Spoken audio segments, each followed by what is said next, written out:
South Kolkata ল কলেজে ছাত্রী গণধর্ষণে অভিযুক্তদের ফাঁসির দাবিতে শিলিগুড়ি আদালত চত্বরে বিক্ষোভ দেখালো শিলিগুড়ি বার অ্যাসোসিয়েশন।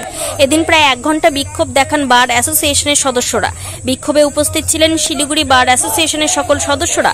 যদিও বিক্ষোভ শেষে সাংবাদিকদের শিলিগুড়ি বার অ্যাসোসিয়েশনের তরফ থেকে জানানো হয়, সাউথ কলকাতা ল কলেজে গণধর্ষণে যেসব অভিযুক্ত জড়িত রয়েছে তাদের অবিলম্বে ফাঁসি দেওয়া হোক, আর ভবিষ্যতে যাতে এইরকম জঘন্য ঘটনা না ঘটে তার জন্য প্রশাসনের দৃষ্টি আকর্ষণ করেন। এই রকম ঘটনার ধিক্কার জানানোর ভাষা নেই।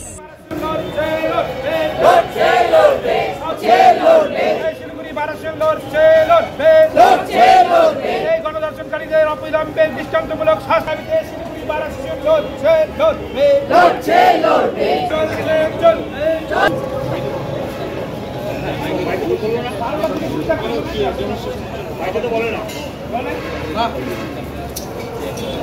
স্লোগান দাও। গণধর্ষণকারীদের দৃষ্টান্তমূলক শাস্তি দিতে হবে, অবিলম্বে রাজ্যে আইনের শাসন প্রতিষ্ঠা করতে হবে।